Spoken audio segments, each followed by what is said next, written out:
Dios les bendiga. Estamos aquí en vivo en el Seminario Evangélico de Puerto Rico. Estamos en el curso de Historia de la Iglesia, Historia del Avivamiento en Estados Unidos y Puerto Rico, y queremos hoy pasar un poco en vivo de lo que fue el Avivamiento del 70. La semana pasada tuvimos a los hermanos de la Iglesia Catacumba. Estuvieron por aquí y hoy tenemos un privilegio muy grande porque tenemos un matrimonio, ¿verdad?, que es parte de la vida de la Iglesia y Discípulos de Cristo, y yo creo que de la historia que tenemos en este país, la reverenda Marta Ramírez y su esposo Crelly. Y este es el curso, pastora, este es el curso de Historia del Avivamiento en Estados Unidos y Puerto Rico. Nosotros hemos estado un semestre estudiando este tema en Estados Unidos, leímos como parte del Avivamiento de Puerto Rico del Avivamiento del 33, y hoy queremos entrevistarles porque tenemos un capítulo, una mención en el libro del Avivamiento del 33 del Avivamiento del 70, y queríamos documentar, evidenciar ese avivamiento para que cualquier persona que tenga interés en estudiar este tema lo pueda hacer, y queríamos, ¿verdad?, pedirle permiso a ustedes aquí en vivo, grabándolo, si ustedes no tienen ningún inconveniente con que grabemos esta entrevista y que se quede para la posteridad, ¿verdad? Va a quedar una copia de la misma, tanto en internet como una copia en el archivo histórico de la biblioteca del seminario, para que cualquier persona que interese aquí en adelante lo pueda hacer. Y pues queremos comenzar como comenzamos todas nuestras clases, ahora presentándole al Señor esta clase, y queremos comenzar en esta noche estando en pie para entonces presentarnos al Señor.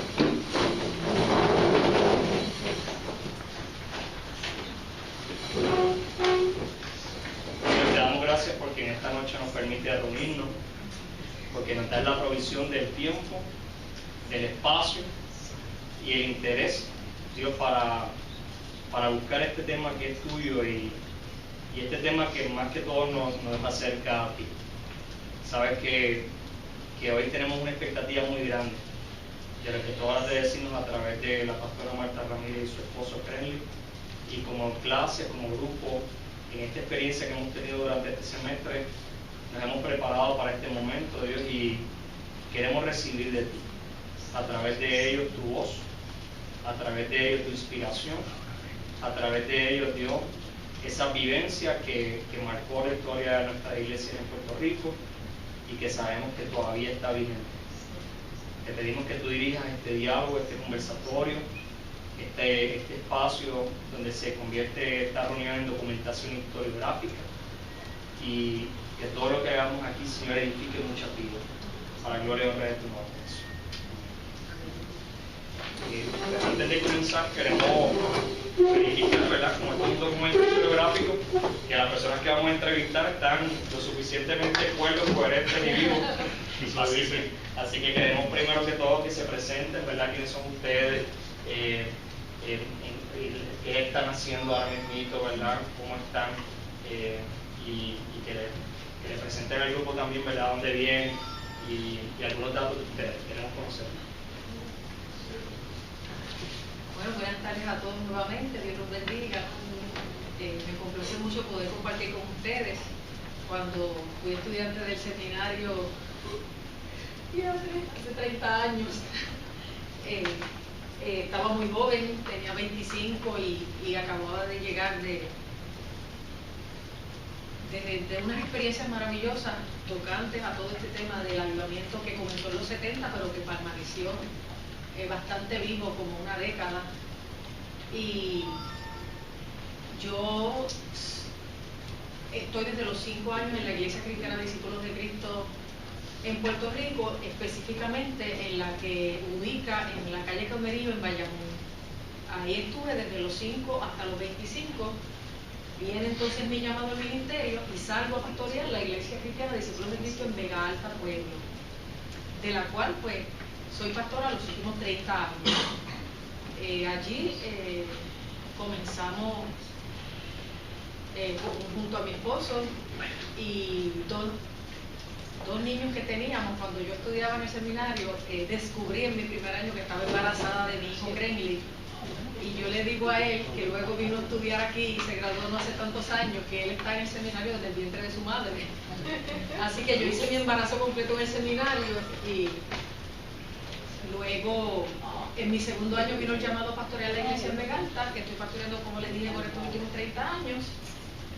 Y comenzamos con un grupito como de 60 a 70 personas. Ahora es la segunda iglesia más grande de los discípulos de Cristo. Tiene una membresía como de, una feligresía como de 1000 miembros, una asistencia promedio como de 700.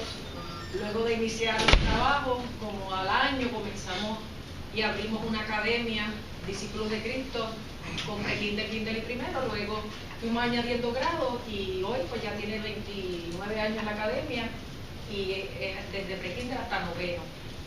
Más adelante abrimos un centro de orientación y acción social que da servicios a la comunidad, el principal de los cuales es el centro de consejería y además dentro de esa sombrilla de lo que se llama COASI, Centro de Orientación y Acción Social, está también el Centro de Distribución de Ropa y Alimentos, todos servicios gratuitos para ayudar a la comunidad. Y hace 12 años comencé a ser la moderadora del programa de televisión En Esto Pensar, que transmito a nombre de la iglesia y que es la iglesia quien lo costea, además de algunos hermanos voluntarios que hacen sus ofrendas, en la cadena del Milagro todos los viernes de 8 a 9 de la noche, con repetición domingo a las 12 de la medianoche y jueves a la 1 de la mañana. Así que hemos estado donde quiera, predicando en Puerto Rico, en muchos países, en el púlpito, en las calles, en las plazas, en la radio, en la televisión. Un tiempo fui capellana del Hospital Industrial, el área de quemados, donde me necesiten, hasta hago morisquetas a los niños de la academia cuando me toca predicarles a los preescolares, que no es tan fácil. Es fácil elaborar y enredar, pero simplificar no necesariamente es tan fácil. Pero como quien dice, después de haberme graduado de la Universidad de Puerto Rico como química e inmediatamente casarme y venir luego mi llamado, nunca trabajé como tal, sino que entré al seminario, hice la maestría en divinidad y entonces empecé a pastorear la iglesia en Vegalta, que lo hago hasta hoy. Luego tuve mi tercer hijo, Daniel, ya en la pastoral, y hace como 10 años hice un doctorado en consejería para adquirir más herramientas de lo que es el día a día en la pastoral, ayudar a la gente en crisis. Y eso es lo que ha sido mi vida, vivir con este maravilloso hombre que fui novia de él desde los 14 años, pues 7 años. Llevamos 34 de casados, así que llevo 41 años con él de mis 55.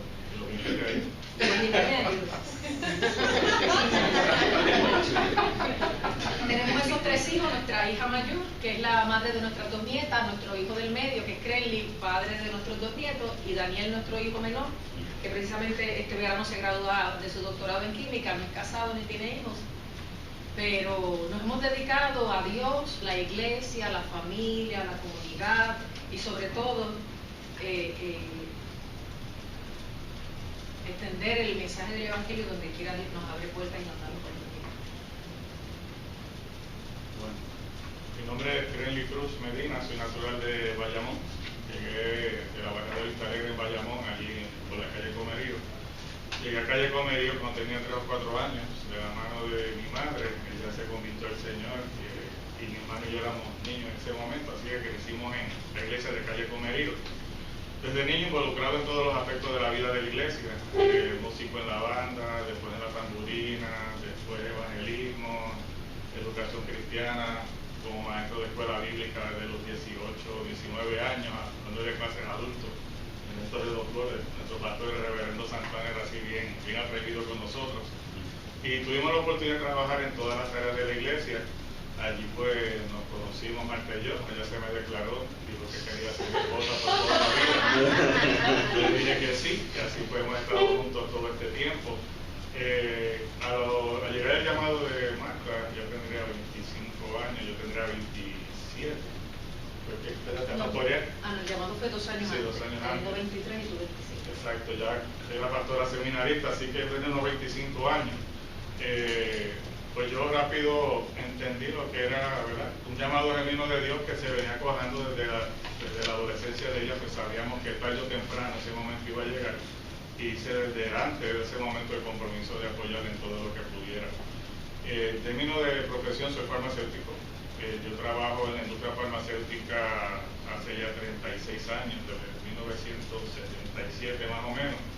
He trabajado en industria desde lo que era mi inicio allá en Roche, en Manatí, en el 1977. Trabajé con Option Manufacturing y después con Johnson & Johnson. En Johnson & Johnson he tenido la oportunidad de ser gerente de planta, gerente general en las operaciones de Dorado, Manatí, Gurabo y San Germán, y estoy ya loco por retirarme. Son muchos años trabajando en la industria, ha sido una bendición grande, he aprendido mucho, y de las experiencias que he tenido en el aspecto gerencial, pues he podido contribuir también en la iglesia, en términos de lo que son los roles de administración de la iglesia, y apoyando a la pastora, ¿verdad?, mi esposa, en todo lo que he podido. Me he enfocado mucho en las áreas de música, en lo que es evangelismo y educación cristiana, y en todo lo que, ¿verdad?, podamos servir allí en la iglesia. Así que, pues, ese soy yo, que aquí estoy para compartir las experiencias que tuvimos que nos han traído acá. Muy bien, gracias por estar aquí, ¿verdad? Y somos privilegiados de tenerles aquí con nosotros. Ustedes son un documento viviente y queremos sacarle el jugo preguntándoles. Y tenemos unas preguntas que las hemos distribuido entre los compañeros, estudiantes, que cada uno va a tener una pregunta distinta y la vamos a ir contestando. Y queremos que esto quede, ¿verdad?, evidenciado, así que ustedes no se limiten a la pregunta. Todo lo que ustedes quieren compartir, que sientan compartir, ¿verdad?, que recuerden que va a ser bienvenido. Así que comenzamos. Mi nombre es Miguel Morales, hijo de Michael. Admiramos mucho su ministerio, aunque ustedes han tocado un poco el tema. Queríamos saber cómo recibió el llamado a la pastoral, cómo fue ese llamado y qué obstáculos, si alguno, hubo en el camino para llegar a la pastoral. Pues yo desde niña participaba en todo lo que había en la iglesia, una iglesia grande, con muchas oportunidades, y cuando éramos juveniles, intermedios, dirigíamos, cantábamos, todo lo que se podía hacer. Ya cuando estamos en la adolescencia, mi hermana y yo y mi hermano, éramos 5 todos todavía, cuando nos unimos al grupo musical La Tamburina, donde se cantaba con música en vivo, donde él tocaba y yo era parte del grupo que cantaba, poco a poco el director empezó a darme oportunidad para que después que los muchachos cantaban y hacían breves testimonios intercalados con los cánticos, al final yo hiciera como un redondeo y el llamado. Y esto como consecuencia de que, estando yo en mi primer año de universidad, en el 1974, ahí es que comienza el avivamiento y empezó un cambio obvio y evidente en mí. Don Flor se dio cuenta, nuestro pastor, y me puso con él todos los miércoles en la radio. Yo lo que decía eran 2 o 3 cositas, pero como él tenía el programa de lunes a viernes, los miércoles predicaba yo. Y empezó a darme oportunidades, y el director de La Tamborina, el hermano Hermes Santos en ese momento, también empezó a darme oportunidades. Y yo daba un mensajito de 5 o 10 minutos al final y hacía el llamado. Y empecé a desarrollarme en la predicación. Era maestra de escuela bíblica, predicadora ocasional en diferentes lugares, todavía no pensaba jamás que iba a ser pastora. Y estando cantando en la Iglesia Discípulos de Cristo del barrio Jagüeyes, en Aguabuena, de momento, después que se cantan todos los himnos intercalados con los testimonios, cuando yo cojo el micrófono para hacer ese redondeo y llamado final, estoy experimentando un gozo, un fuego, un mover tan intenso en mi corazón del Espíritu Santo, que cuando yo voy al micrófono, en vez de predicar y hacer redondeo, digo, empecé a llorar y dije, yo no puedo predicar, pero sí quiero que todos ustedes sean testigos de que yo estoy respondiendo finalmente al llamado que Dios me está haciendo al ministerio. Yo no sé cómo va a ser eso, pero si no lo digo me muero. Y seguí llorando, y como ya yo no podía seguir hablando, él se paró del piano, que él al principio tocaba clarinete en la banda de niños, luego bajo en la tamborina, y luego cuando pasamos a ser los directores, pues tocaba el piano. Pues él brincó del piano al micrófono y dijo, yo soy el esposo de ella, porque estábamos recién casados. Y yo sabía, aunque nunca nos lo habíamos hablado así de claro, que ella tenía un llamado y que este momento iba a llegar. Así que yo quiero que ustedes también sean testigos de que yo sabía que ella tenía ese llamado, de que yo la respaldo y que de aquí en adelante nos vamos a someter a la dirección y a la voluntad de Dios para hacer lo que Él nos diga. Eso abrió un montón de interrogantes, porque mis padres me decían, tú no vas a poder, tú estás recién graduada de química, tú tienes muchas oportunidades por delante, y él decía, sí, tú vas a poder, yo te voy a ayudar. Mi hermana mayor, que era maestra secular, dijo, pues yo voy a dejar la escuela y me voy a quedar criando mi bebé y voy a criar también tu bebé, que en ese momento era solamente la nena. Y así mi hermana comenzó un negocio de nursery que le duró 40 años, todavía está presente, pero más grande antes. Y ella se ocupó de los días que yo estudiaba, cuidar a la nena, luego cuidar a Crelito, que nació después. Y mientras otros me decían que no podía, Dios siempre suplía a alguien que me decía, si puedes, yo te voy a ayudar. Y mi esposo me ayudó, mi hermana me ayudó, luego que... Sí, no, luego que completé los 2 años los 4 años del seminario, entonces las 2 noches a la semana que tenía que estar en la iglesia, una noche estaban con una abuela y otra noche estaban con la otra abuela. Y así fue hasta que se hicieron más grandes y entonces se integraron a todas las actividades de la iglesia y pudieron ya participar y ya no se tenían que quedar. Pero desde que yo recibí el bautismo del Espíritu Santo en los años 70, surgió en mí una pasión por servir al Señor, por darme por entero a Él. Comencé predicando la palabra en toda oportunidad que se me daba dentro y fuera de la iglesia, en la tamborina, en invitaciones, en la radio, pero yo sabía que faltaba algo. Y era un anhelo porque la gente conociera al Señor, porque experimentaran aquel gozo que yo tenía, porque vivieran en la seguridad, la paz que yo empecé a experimentar después del bautismo del Espíritu Santo, porque cuando uno se cría en la iglesia, desde los 5 hasta los 16 años, 17, acabados de cumplir que yo recibí el bautismo, pues estaba igual que las cosas de la iglesia, pero era como una rutina, era como algo mecánico, era como parte de nuestra vida, pero no había una experiencia personal. Yo recuerdo que yo pasaba bien tocada, muchos llamados a salvación, a lo que fuera, pero siempre sentía que faltaba algo. Y entonces, después que recibí el bautismo del Espíritu Santo, ese era mi primer amor. Y como él, como novio mío y luego como esposo, estaba en las mismas, fue fácil juntos servir al Señor como maestros de escuela bíblica, desde la tamborina, desde los grupos de evangelismo y en muchas formas.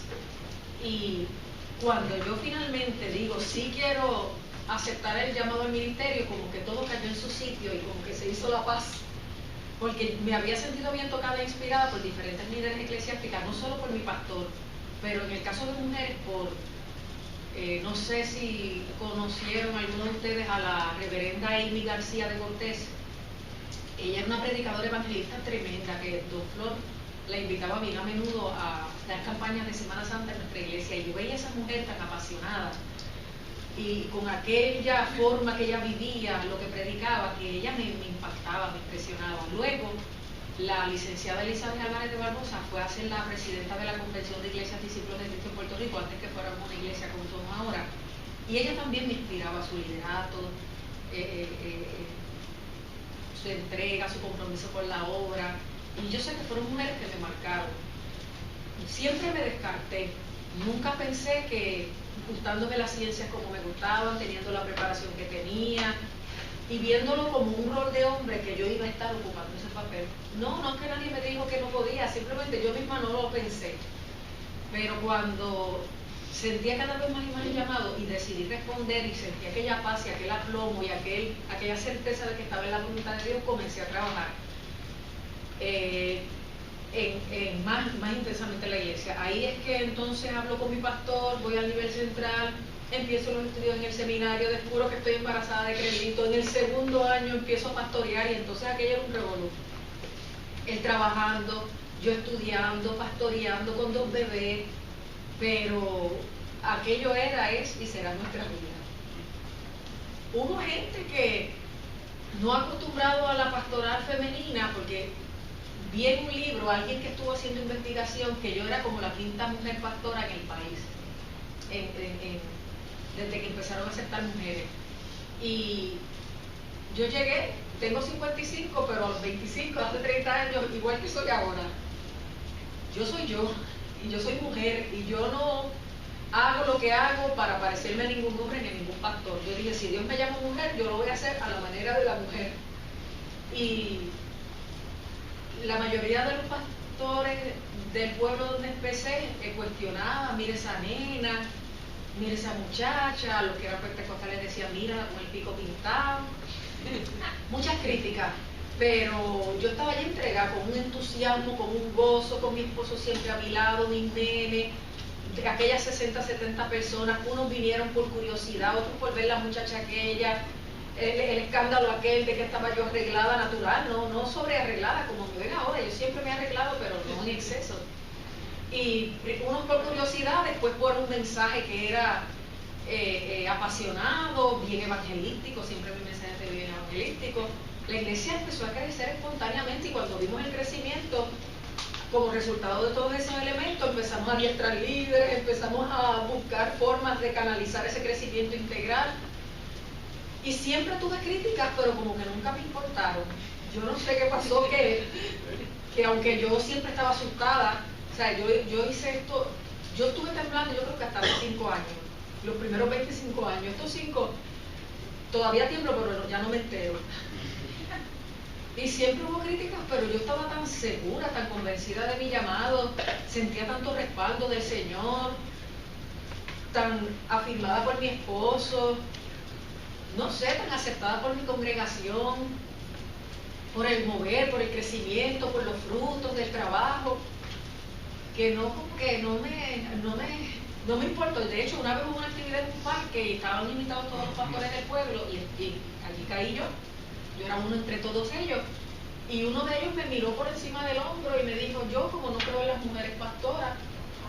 Y yo le dije, yo tampoco, pero parece que Dios cree porque me llamó y no tengo de otra. Y esos que me menospreciaron al principio, después me amaron, me respetaron, me acompañaron, y aquello se desvaneció, aquella resistencia, aquella actitud. Y si alguien no me quiere o no está contento conmigo, yo vivo como si no fuera conmigo, porque yo he tenido mucha inseguridad y temor en la vida por muchas cosas, pero siempre he estado segura de que Dios me llamó y de que Dios es fiel, y eso es lo que me ha sostenido y me sostendrá. Y no pienso que los obstáculos han sido tal. Creo que han sido oportunidades para demostrarle a todo el mundo que Dios hace como quiere, llama al que quiere, respalda, y que en sus manos podemos hacer lo que sea. ¿Cómo se ve el rol de la mujer en la pastoral dentro de la denominación de la Iglesia Discípulos de Cristo, y qué rol tienen hoy? Pues yo creo que al comienzo, como en todas partes, hubo un poquito de recelo y de preocupación, pensando que como nosotras tenemos tantos sombreros con el hogar, como esposas, con los hijos, cosas que un pastor llega y está la casa limpia, los muchachos atendidos, la comida hecha y otras ayudas. Hubo esa preocupación de que con tantos sombreros que tiene la mujer pudiera también ser pastora, pero detrás de mí vinieron unas cuantas más. Yo creo que una cuarta parte del cuerpo ministerial de los discípulos de Cristo son mujeres, que Dios ha bendecido, respaldado, está usando para su gloria. Y es difícil, más difícil que para los hombres, pero se puede, sobre todo si uno tiene un hombre al lado que es un hombre de verdad, que cree en Dios, en el llamado, que está seguro de sí mismo, que no se siente amenazado porque su mujer también sea líder, porque yo soy la pastora en la iglesia, pero en casa él es la cabeza del hogar y el líder espiritual. Nunca ha habido conflicto con eso. No lo creo.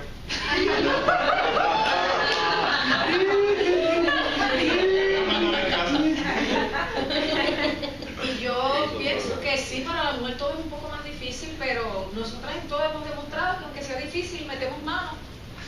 Y si hacemos de todo, ¿por qué no podemos hacer esto también? Y ahí estamos. Buenas tardes, mi pregunta va para el caballero. Y es en esta cultura tan androcéntrica, ¿verdad?, como la nuestra, ¿cómo describe usted el rol del hombre como el esposo de una pastora? Ahora le toca a usted. Ahora me toca a mí. No, realmente, como dije al principio, es cuestión de reconocer que cuando Dios llama, Él llama. Y realmente nuestro rol en ese caso pues, es respaldar en todo lo que podamos nunca me he sentido preocupado o amenazado en ese sentido. Siempre he reconocido el liderato de ella. Y inclusive en la iglesia hay gente que me dice pastor, a veces de cariño. Y yo le digo desde el principio claramente, la pastora es ella. No, di la verdad. Yo soy el esposo de la pastora. Yo le digo que yo no soy la Virgen María. Yo no soy el pastor, yo en todo caso soy la Virgen María que voy y le digo, haga lo que ella diga. Yo soy el intercesor en el camino. Pero realmente la gente dice pastor de cariño, ustedes saben cómo son nuestras iglesias, la gente bien cariñosa y quieren dar esa deferencia, ese respeto.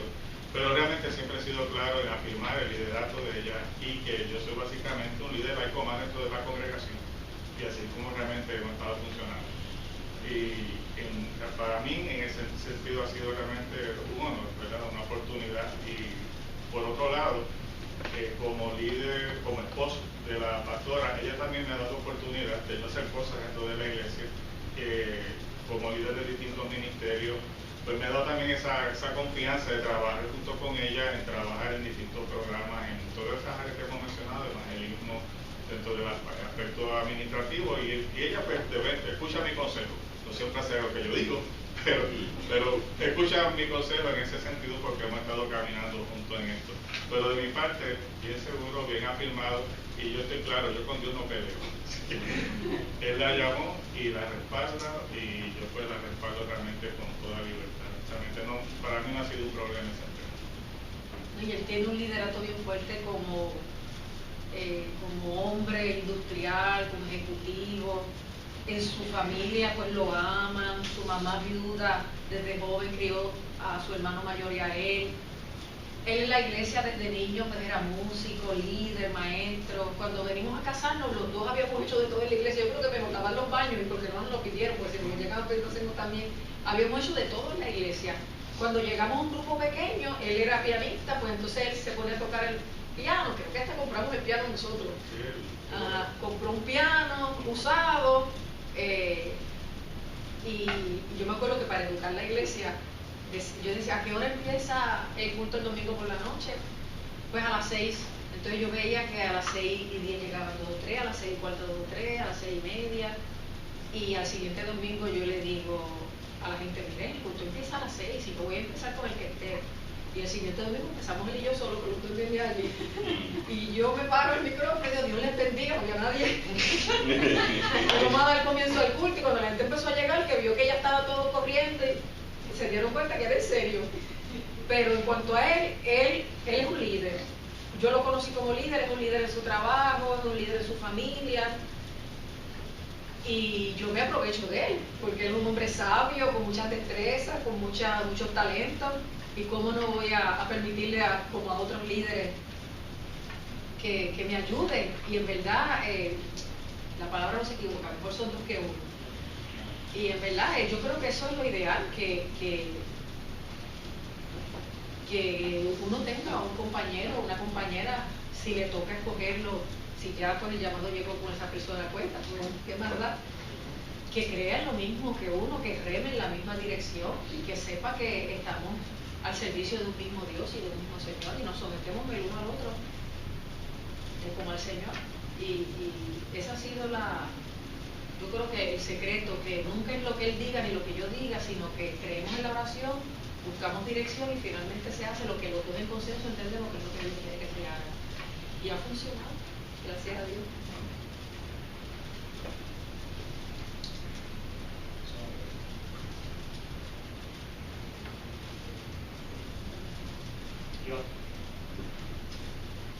¿Alguien tiene alguna otra pregunta?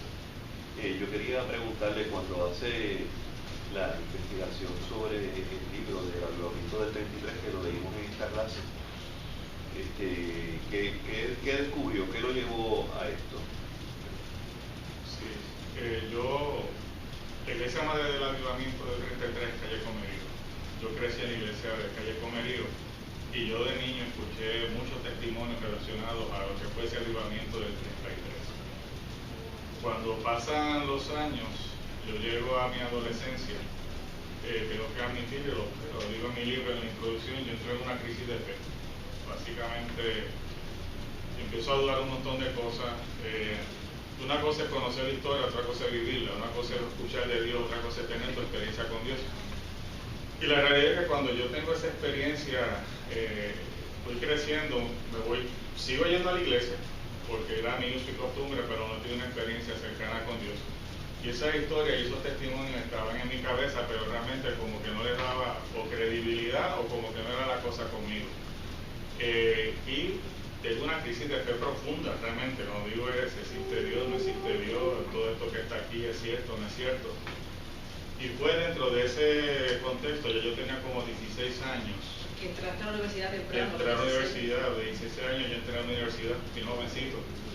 Choco con ese ambiente también donde empieza el profesor que tenía allí, pues también no me ayudaba mucho a edificar mi fe, todo lo contrario. Empezaba, ¿verdad?, ese proceso de cuestionar un montón de cosas. Y es ahí, en el 1974, donde comienza el avivamiento en Calle Comerío.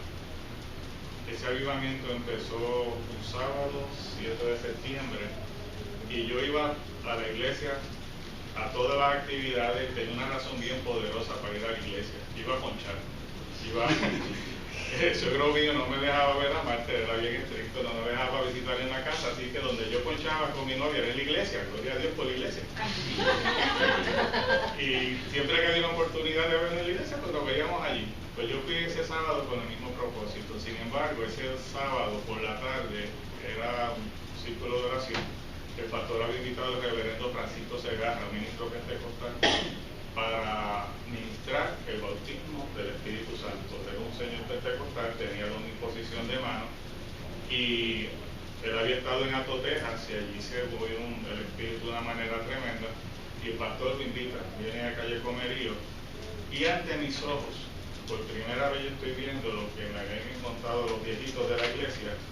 Veo a ese señor orando por la gente hablando lenguas, profetizando, de momento una gritería, un alboroto, pero más que eso, la gente empieza a hacer confesión de pecado, pedirse perdón unos a otros, matrimonios que estaban al borde del divorcio, allí se reconciliaron, y yo lo sabía porque yo era nacido en la iglesia, conocía las situaciones, y vi como el Espíritu Santo y el fruto del Espíritu en aquella tarde empezó a cambiar un montón de cosas dentro de esa iglesia.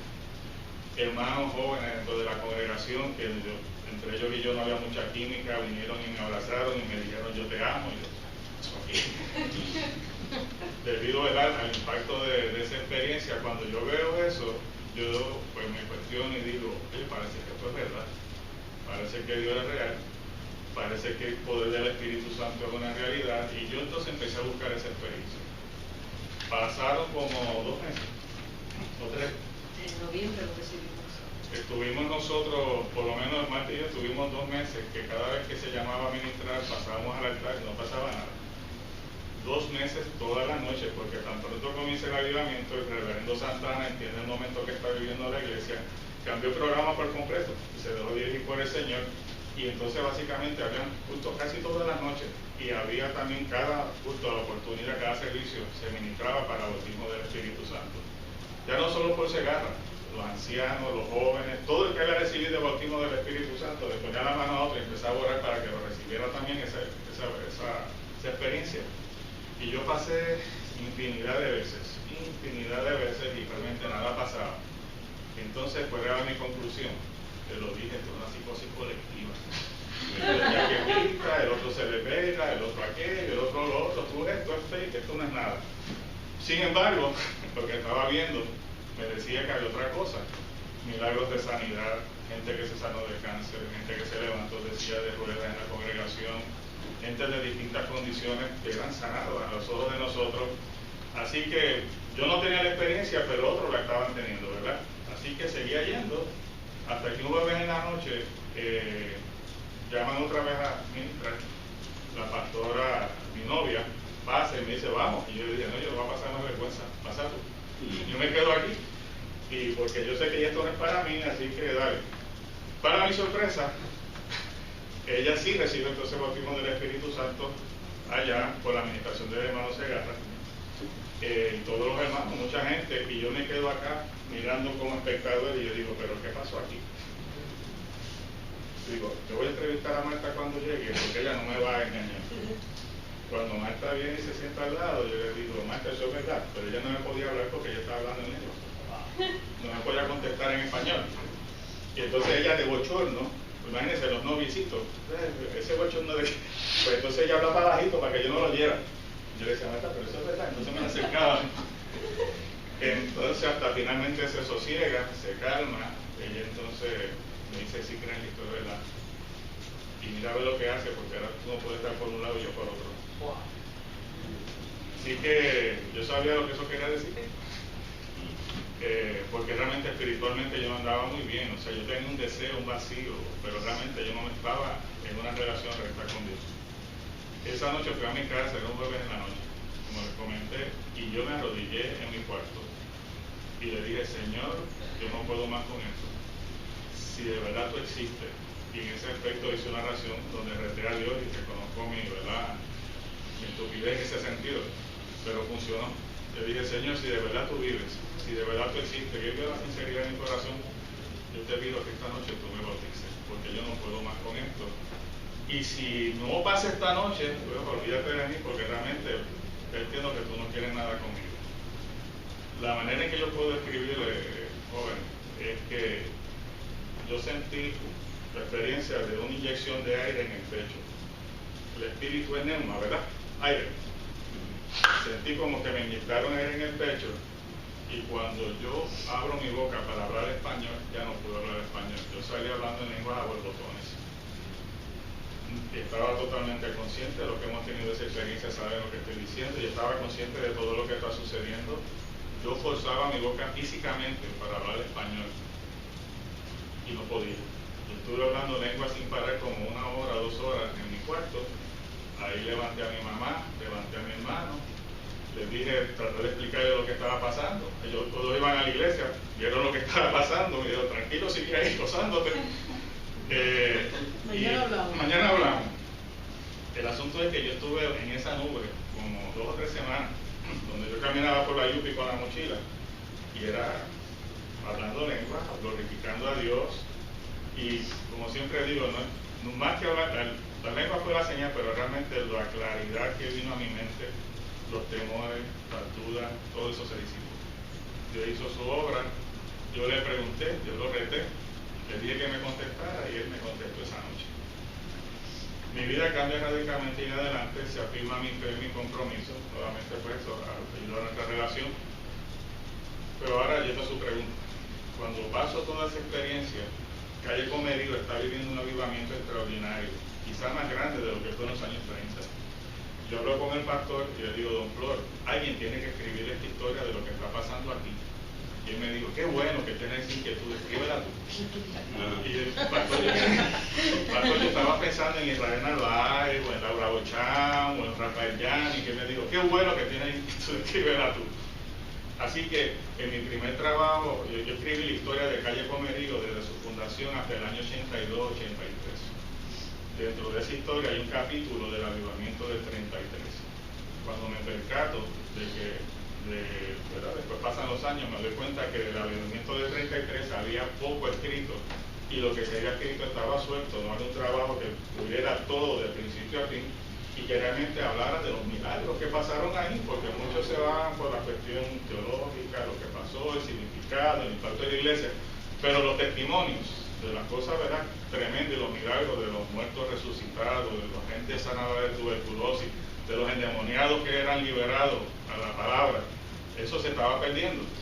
Así que me dio la tarea de entrevistar a esas personas, a los líderes, Nino Narváez, Manuel Lizaldi, Juana Santana, Florentino, Joaquín Vargas, y de ahí entonces es que surge el libro. Pero surge de que yo viví esa experiencia y me afirmó todo aquello que yo había escuchado como que era realmente la obra de Dios en nuestra congregación. Eso fue en el año 74. En el año 74 fue mi experiencia. Yo entonces en el 82 escribí el libro de Calle Comerío, en el 86-87 más o menos fue que hice las entrevistas a estas personas, pero el libro viene a salir hace como... Lo guardaste como 20 años. Sí, por motivo de mi trabajo no pude hacerlo, tenía las grabaciones, y lo he Pero- escrito. Lo que faltaba era la introducción y la conclusión. Sí, redactarlo, pero bueno, mi trabajo te tiraba mucho. Tardó 20 años en parirlo, imagínense qué clase de embarazo de 20 años. Pero después de eso, pues ya pues pudimos producirlo. Y tengo las grabaciones originales, para mí son un tesoro. Que todos ellos están muertos y fueron ministros, y ahora está en su propia voz toda esa grabación, que luego los pasamos de caseta a disco para que se conservara. Y tanto en las oficinas centrales de los discípulos de Cristo como Y aquí yo creo que en la biblioteca de aquí, como en los hogares de los hijos y los nietos de todos esos entrevistados, ellos tienen copia de esos discos, de sus padres, sus abuelos, contando esas historias que vivieron.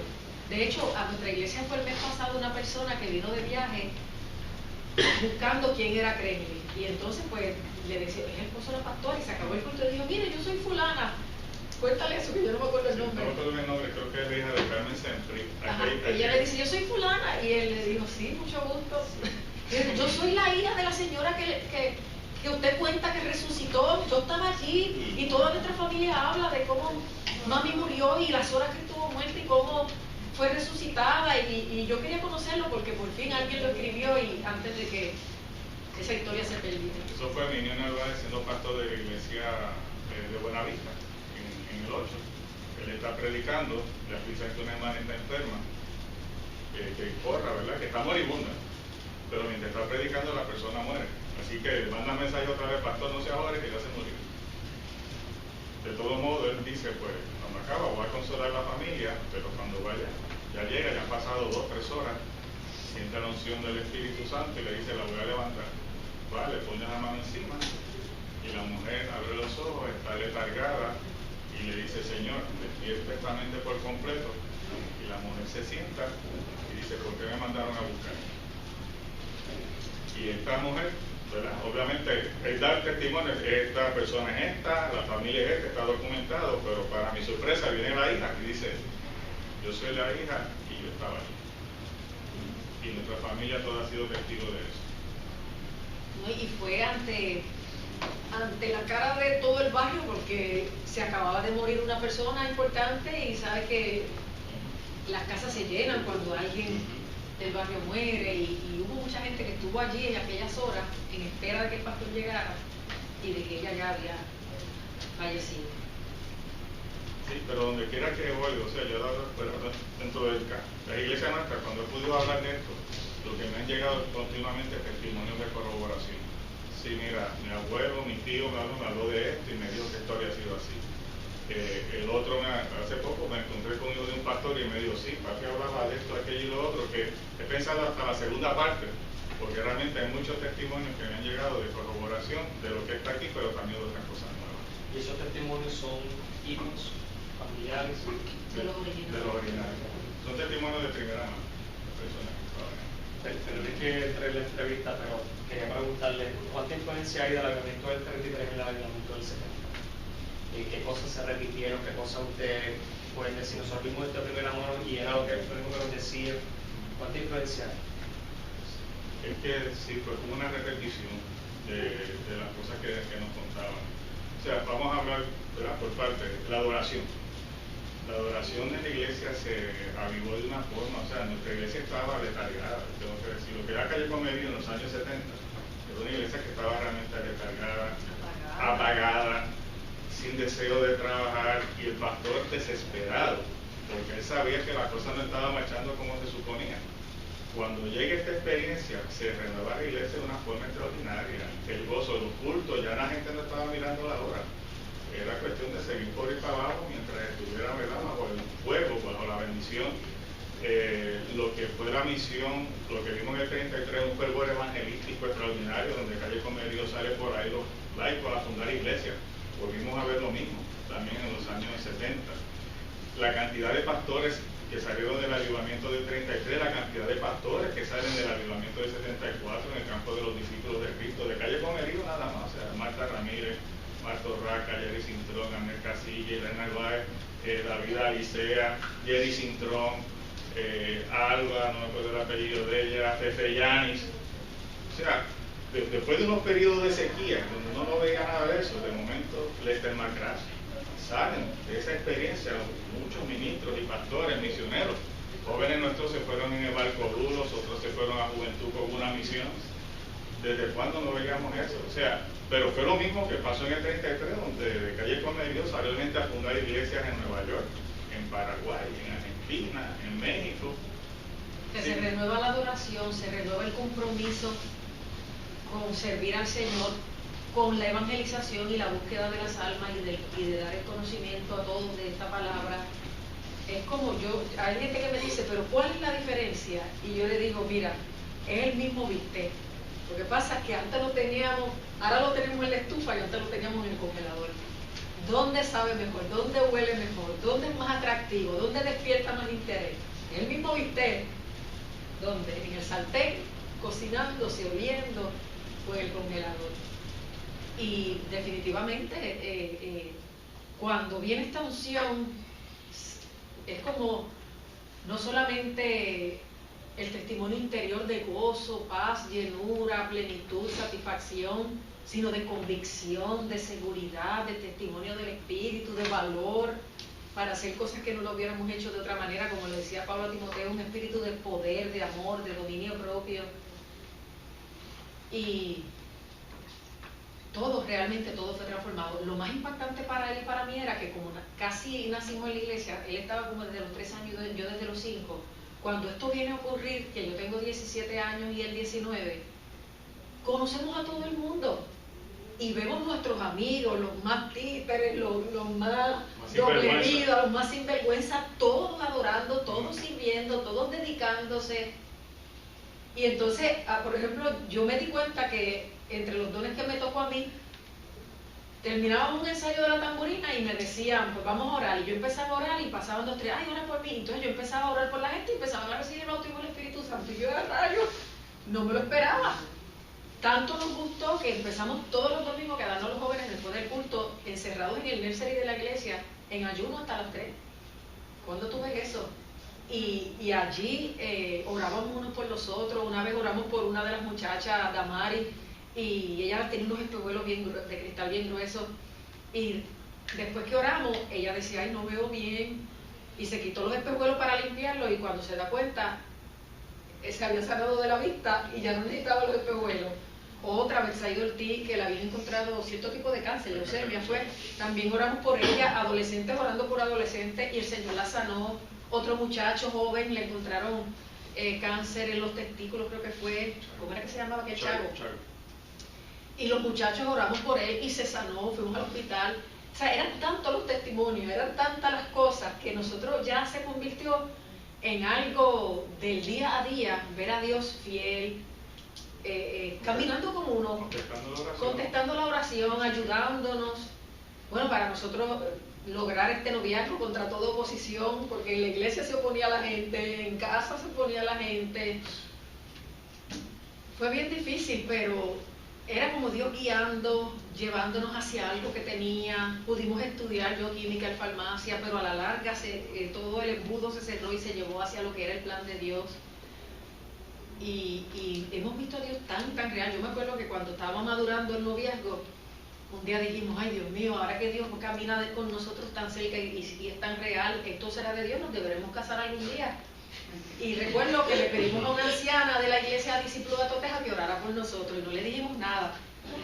Simplemente, no, queremos que ore por nosotros. Y entonces ella empezó a orar y empezó a profetizar y a decir, hijo, yo he unido sus manos porque voy a unir sus vidas para un grande ministerio.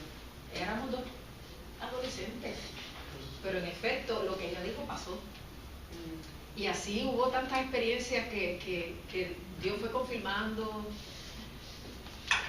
Pero viendo tu pregunta, fue como revivir todo eso.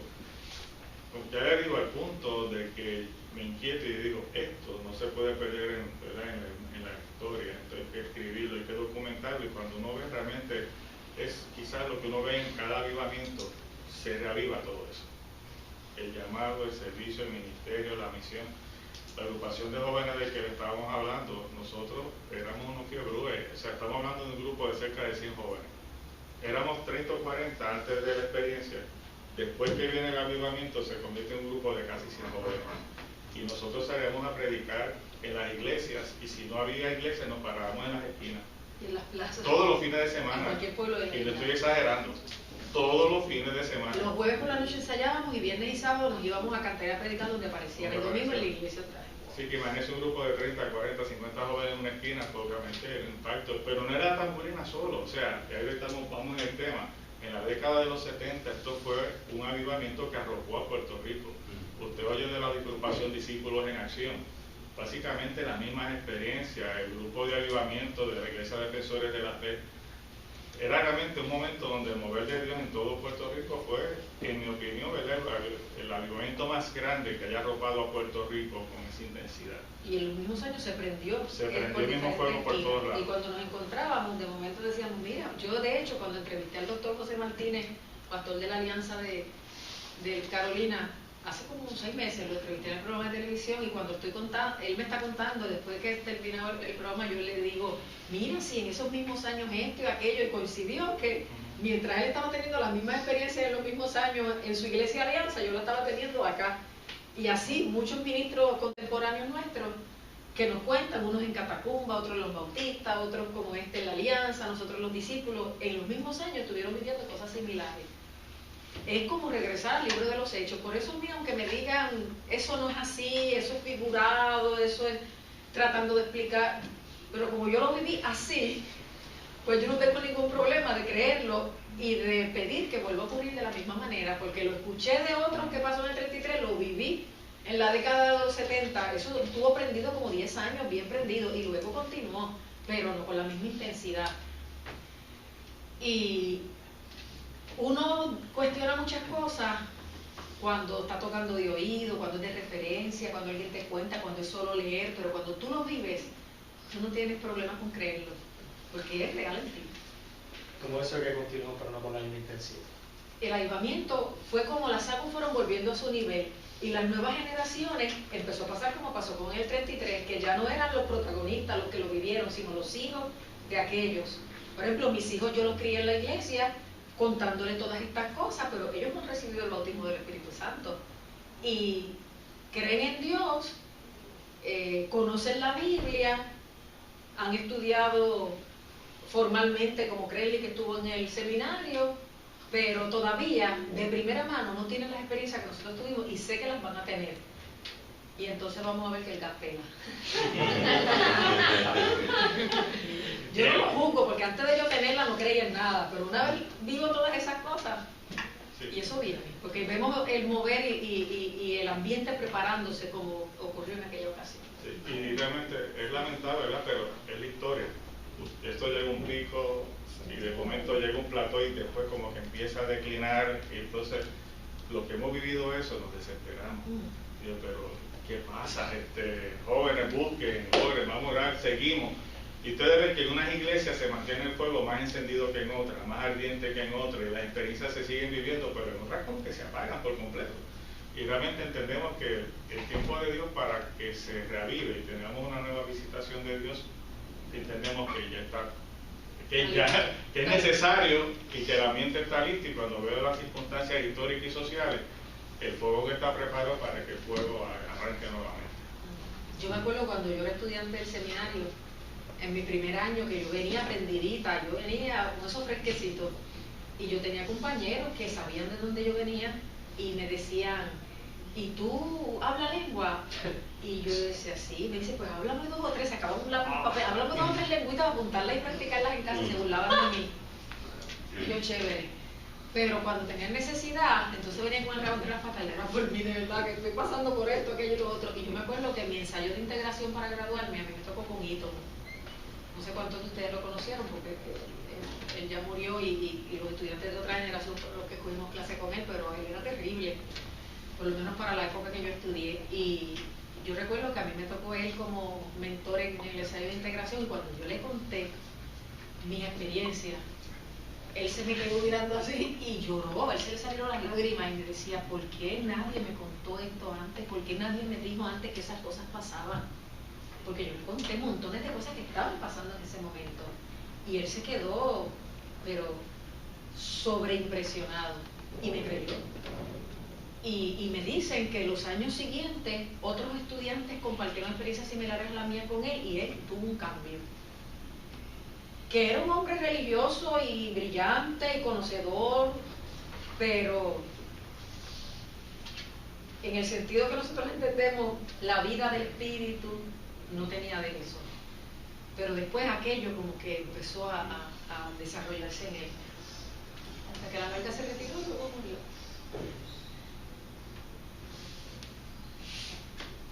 Mi nombre es Virginia Fontana. Mi pregunta, ¿verdad? Siguiendo el hilo del tema que llevamos, ¿cómo se define avivamiento? ¿Cómo usted define avivamiento? ¿Y qué elementos considera importantes para esto? Pues avivamiento viene de avivar. Y si hay que avivar algo, es que se estaba muriendo o estaba apagado. Es como tratar de devolver algo a su estado original prendido, relacionado a fuego. ¿Qué elementos permiten eso? Lo mismo que resume 2 de Crónicas 7:14, cuando se humilla el pueblo que invoca el nombre del Señor y ora y busca el rostro de Dios y se convierte de sus malos caminos, Dios oye desde los cielos, perdona los pecados y sana la tierra. O sea, cuando la gente genuinamente le dice a Dios, te necesito, soy un vil pecador, no voy a seguir maquillando mis defectos, mis pecados, te confieso mis pecados, te necesito más que letra, más que conocimiento en la cabeza, necesito una experiencia real.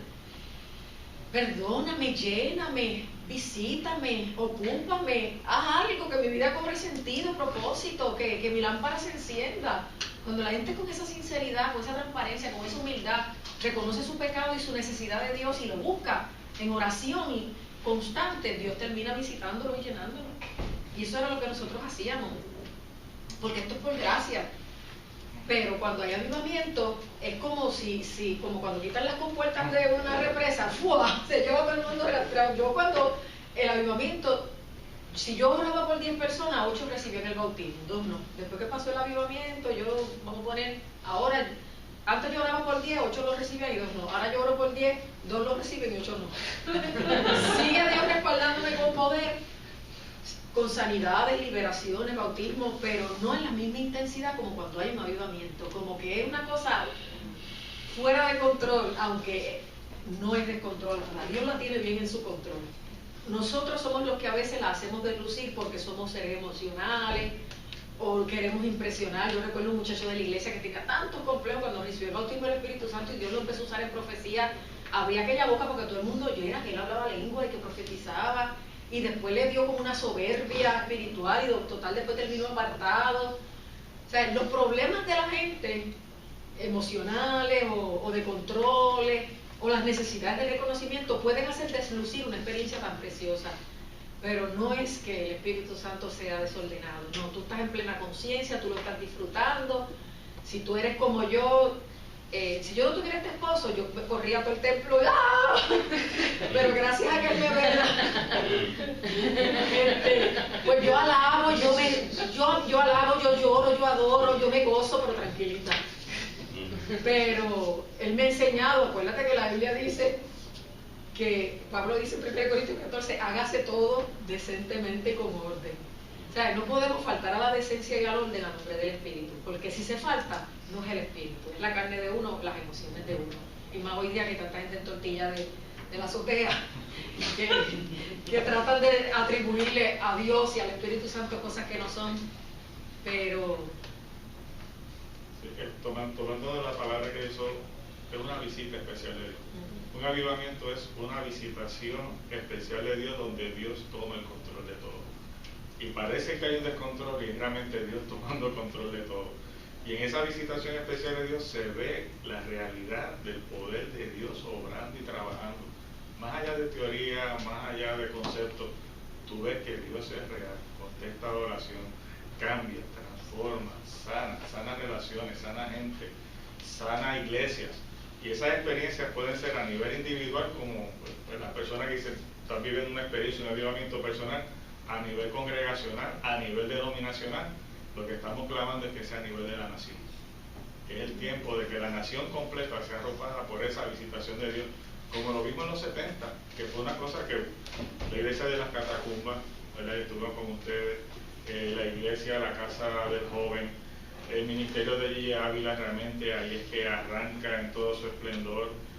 Fue la época donde Puerto Rico estaba enviando misioneros y evangelistas por todo el mundo, y realmente dentro de las iglesias históricas, esta experiencia carismática que se considera pentecostal, hay entonces esta apertura de que en todas las iglesias históricas aparece la presbiteriana de avivamiento, la luterana de avivamiento, los metodistas de avivamiento, y la católica inclusive. la iglesia católica, la renovación carismática surge también en los años 70. Si usted ve las fechas, todo ocurre casi entre el 70 y el 72. Una visitación, en un momento Dios dijo, aquí es. ¡Guau! Abrió las compuertas. Digo, todo arranca entre el 70 y el 72, pero sigue entonces obviamente sí, más intensamente el 74. Y hablando de esos inicios, que ustedes recuerden cómo comenzó, si escucharon a alguien aquí en Puerto Rico, cómo comenzó la experiencia de ayudamiento y cómo comenzó también la iglesia de ustedes. Háblenos de esos inicios, de esos datos ahí. hay que remontarse a Estados Unidos. Okay. O sea, la situación social y política de Estados Unidos fue como, ¿verdad?, el punto donde se preparó ese caldo. Primero fue la contracultura de los hippies en los años 60, la guerra de Vietnam más adelante. Todo crea una situación como de desasosiego y desesperanza, el hippiato, ¿verdad?, pues en todo su esplendor. Y realmente la respuesta de la gente es ¿dónde vamos a encontrar refugio? Y como siempre he dicho, ¿verdad?, yo creo que la historia lo corrobora. Muchas veces los avivamientos vienen precedidos de situaciones de crisis. Y este fue el caso del avivamiento del 70. La crisis social, la crisis política, toda la situación de desasosiego puso a la gente a buscar de Dios. Vino el hambre espiritual. De Estados Unidos empiezan a llegar libros que están hablando de todo eso.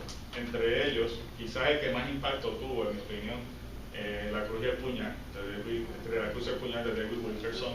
A eso le siguió Corre Nicky Corre, de Nick Cruz, Como un viento recio, de Mel Clary, Las dos caras de la moneda, de los hermanos, de los esposos Hunter, debo decir. Creo que fue Harold Bredesen el que escribe Hablan en otras lenguas, un ministro luterano. Esos libros, en esa época todavía se leía, gracias a Dios no había todavía internet y la televisión, no había cable TV de 200 canales como hay ahora. Y realmente esos libros llegaron, impactaron e influenciaron. Yo te diría que eso ayudó mucho a preparar ese ambiente. En el caso de Puerto Rico la cosa se pone más crítica. Entre 1970 y 72 viene la crisis petrolera. Puerto Rico de 72 a 76 el desempleo llega a casi un 30%. Una crisis económica brutal, ¿verdad? Quizá la peor crisis que hayamos tenido desde la depresión de los años 30. Y quiso la gente, pues lo que normalmente hacemos cuando tenemos crisis, buscamos de Dios, ¿verdad? Lamentablemente de otra manera no lo hacemos. Y realmente el pueblo entero realmente puso los ojos en Dios. Así que tuvo que ver mucho la influencia de lo que estaba pasando en Estados Unidos. Y tuvo que ver también con nuestra propia realidad como pueblo que estábamos viviendo. La gente se abocó a buscar de Dios y Dios pues contestó y nos visitó. Y ahí pues empezaron a ocurrir estas cosas, ¿verdad? Donde Dios empezó a sanar, a levantar, a hacer provisión de las necesidades del pueblo. Pero así que en esos inicios, en mi opinión, vienen de ahí, de la situación que estaba viviendo el país en ese momento. Sí, cuando se cierran todas las puertas, se agotan todos los recursos, la crisis sea social, moral, económica, lleva a la gente a la desesperanza. Todo se prepara para que se humillen, busquen de Dios y Dios responda. Así que en los 30 pasó, en los 70 pasó y estamos otra vez a ley de esa curva de esos 40 años después, donde estamos cayendo en una crisis general terrible. Y otra vez la gente va a decir, sí, todavía hay un Dios allá arriba, vamos a tocarle a la puerta a ver si responde. Va a responder. Ya está respondiendo. Nosotros en la iglesia ya hemos entrado en un mover especial el último año. Siempre yo he tratado de mantener ese espíritu de búsqueda, de que todo el mundo se disipule, procure la experiencia del bautismo, y en gran parte la mayoría así lo hace.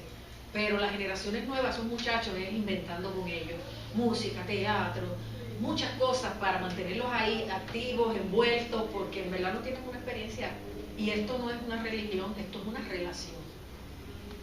y los estamos todo el tiempo ocupando, entreteniendo, haciéndole cosas atractivas hasta que vengan de verdad la experiencia, que pase como nosotros, porque nosotros antes del bautismo estábamos en la iglesia los 7 días, pero nos íbamos a los bailes de marquesina, hacíamos lo mismo que todos los muchachos, lo mismo que todos los jóvenes hacían, pero éramos de la iglesia. Pero una vez vino el avivamiento, nos recogimos a buen vivir y nos consagramos solo al Señor, ya no había doble vida. Pues nosotros ahora, las generaciones que están de más jóvenes, los vemos haciendo esa fuerza de no estar en doble vida, pero les está costando. Pero está como empezando a soplar unas brisas especiales, a caer un fuego especial, y están ellos bien hambrientos, bien dispuestos, y yo creo que ya estamos a punto de caramelo. Mi nombre es Manuel García. La pregunta parece que se ha contestado a través de todo lo que hemos hablado, pero me gustaría si querían abundar un poquito más y a lo mejor añadirle algo más a la pregunta. La pregunta que me tocó es qué pasó o experiencia tuvieron en los años 70 como parte del avivamiento, pero ya la han contado. A mí me gustaría preguntar, si quieres añadirle algo más cuando conteste, ¿qué elementos estaban aplicando la gente para recibir experiencias como las que estaban haciendo, que no están haciendo hoy en día? Que si me explico, ¿qué estaban haciendo para poder recibir lo que estaban esperando de Dios, que hoy en día no lo estamos haciendo? Pues mira, estaban haciendo lo mismo que estamos haciendo ahora, buscando lo que no conocen. Los muchachos están, por referencia de lo que nosotros les contamos y de lo que dice la Biblia, buscando lo que no conocen, buscando que en algún sitio se tiene que llenar el corazón, se tiene que sentir la persona aplomada, satisfecha, llena, con sentido de propósito. Y ellos están buscando lo que han oído y lo que no conocen, pero buscándolo. Y en la medida en que la cosa se torna más difícil, lo buscan con más ansiedad, con más intensidad. Y cuando se junta el hambre con la cara de comer, pues ocurre. Pero en el tiempo de Dios yo he tratado de forzar avivamiento, porque yo he mantenido la iglesia prendida, avivada, porque lo creo, porque soy así. Pero uno no puede producir un avivamiento, uno no puede forzar un avivamiento. Uno puede lograr que una iglesia se consagre, sea seria, comprometida, pero es cuando Dios quiere. Porque mira que yo he hecho ayunos, retiros, motivaciones, y sí hay un gran ambiente en la iglesia, y a la gente adora, pero en la proporción que es un avivamiento, solo Dios decide cuándo y solo Él lo puede hacer. Pero están haciendo lo que se estaba haciendo ahora. Yo veo haciendo lo que se estaba haciendo en aquel momento. La gente vacía, buscando qué había más allá de lo que los ojos ven, hasta encontrarse con el Señor. Y ahora están en la misma. Lo contrario, ¿qué hay que hacer para que suceda? El reverendo Joaquín Vargas me dijo una vez eso mismo: me voy a creer que tú no puedes provocar el avivamiento. Eso es cuando Dios diga. Hay otra escuela que dice: hay que buscar, orar y pedir hasta que llegue. Y nosotros nos hemos mantenido en eso, ¿verdad? Sabiendo que es en el tiempo de Dios, pero sabiendo también que es nuestra responsabilidad y deseo y anhelo buscarlo fervorosamente. Y en ese ruego Dios va a contestar. Bueno, en su tiempo, pero hay que buscarlo, hay que procurar la experiencia. Sí te puedo decir que nosotros, cuando tenemos esa experiencia inicialmente, nos vino un fervor y un espíritu de oración, de ayunar, de vigilar, como yo nunca había visto, ¿verdad? A veces estábamos 30 noches corridas de oración, los jóvenes de la iglesia. Por años, 5, 6, 7 años, estuvimos ayunando todos los domingos. Después se acababa el servicio y estábamos hasta las 3 o las 4 de la tarde con Yari chiquita en un corralito allí, nuestra hija, y los jóvenes orando. Y pues puedo decirte que Dios nos fue preparando y capacitando pues para estas cosas que venían después. Pero vimos también allí Dios como obraba, así que hay que buscarlo con fervor hasta que llegue el momento de Dios. Yo lo estuve buscando 2 meses corridos, hasta que llegó el momento de Dios. El reverendo Fefe Yanis Estuvo buscando 30 años con fervor, ¿verdad? Clamando. Y cuando llegó el fuego, y de ahí corrió para el seminario a dedicarse al ministerio, ¿verdad? En el tiempo de Dios, pero nuestro trabajo es procurar y buscar experiencia. Yo les creo siempre a la iglesia la expectativa. algo viene, Dios siempre responde, vamos a seguir llamando, como dice, pedir y se os dará, buscar y hallaréis, llamar y se os abrirá, porque todo el que pide recibe, el que busca halla, el que llama se le abre, y todo lo demás que es de la misma línea, que Padre de vosotros, si su hijo le pide pan le dará una piedra, si le pide pescado le dará un escorpión, pues si vosotros siendo malos sabéis dar buenas dádivas a vuestros hijos, cuánto más el Señor dará el Espíritu Santo a los que se lo pidan. Y yo los mantengo siempre en ese estímulo.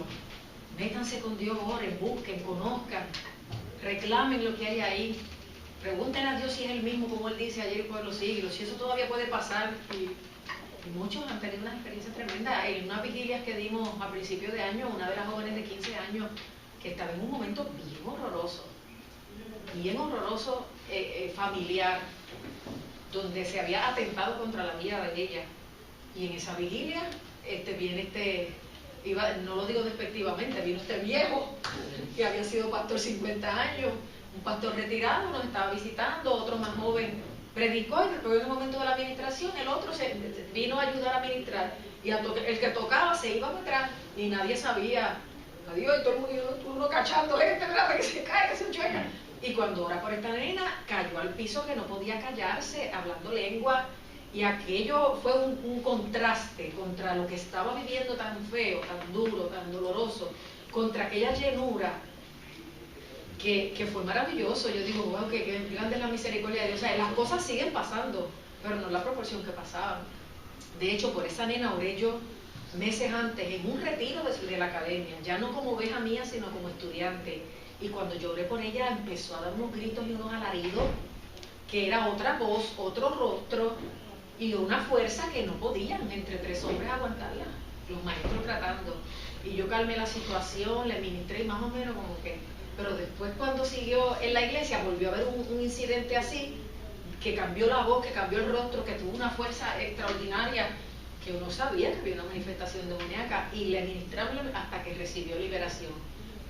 Y entonces pocos meses después, en esa vigilia, recibió el bautismo y su vida se transformó. De hecho, yo le pregunté a ella, ¿por qué tú gritabas tan alto y con un alarido tan horrible? Ella me dice, es que yo gritaba espantada de lo que yo veía dentro de mí y de lo que se manifestaba, porque ella en rebeldía, aunque era de un hogar cristiano, estaba oyendo música satánica de estas que promueven todo, drogas, sexo libre, suicidio.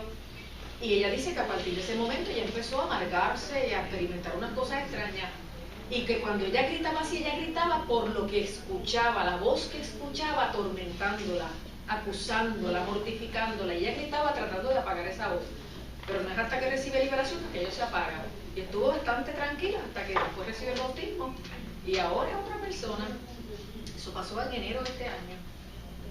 Por ejemplo, a mí me dicen, no, los demonios no existen. Yo he visto los demonios en acción. O sea, hay gente que se desfigura, que la voz le cambia, que se ponen agresiva, que es un gadareno en el siglo XXI. Yo digo, ok, no lo creas, pero yo lo he tenido ahí y solo con el nombre de Jesús y la administración y el poder de Dios quedan libres. Instantáneamente. Así que yo lo creo porque lo dice, porque lo he vivido, porque lo he ministrado y porque lo he visto confirmarse constantemente. Y el que no lo quiera, que se lo pierda, pero yo no, yo estoy desmayado. Todo lo que pueda consumir, lo consumo. Mi nombre es Paola. Mi pregunta más a lo ministerial, ¿a qué dirigían sus esfuerzos de trabajo en un principio y hoy a qué lo dedican? Ya sea evangelismo, Pues mira, siempre igual. Nosotros siempre, con el fervor del avivamiento, lo que queríamos era evangelizar, que todo el mundo oyera, conociera, viniera. Pero al caer en la pastoral, pues además de seguir evangelizando, porque siempre nuestra iglesia ha tenido un corte evangelístico, por lo menos los 30 años que yo le he pastoreado, además él me vigila, me dice, llevas como un mes que no eres evangelística, estás muy doctrinal, muy... Yo le digo, chico, pero... me dice, te voy a cambiar el nombre del ministerio, ahora tú me dices que si Gigi Ávila ha escrito bien, el otro hora de clamor me dice, el tuyo se va a llamar Yavetala. Pero no es broma. La cosa es que siempre nuestra iglesia ha sido de corte evangelístico, que todo el que lleva aunque escuche el sermón que escuche, de alguna manera entienda que en Cristo está la esperanza y que en Cristo está la salvación. Y entonces hemos reforzado mucho el educativo, porque una vez te llega la gente, tú no lo puedes dejar donde estaban. Hay que disipularlos, hay que darles la oportunidad de que conozcan todo lo que hay para ellos. Y la cuestión de la consejería, por eso también hice el doctorado de consejería, porque Dios mío, ustedes se creen que oyen por los medios cosas espantosas. No, ustedes no están oyendo nada. Es en vivo y a todo color en las oficinas pastorales que uno escucha unas cosas que uno no cree que pasan, y que la gente las escucha en la televisión en un menor grado y se quieren morir. Es alarmante cómo están las cosas moralmente, espiritualmente, y de verdad esto, como dice el profeta, no es con ejército ni con fuerza, sino con su espíritu.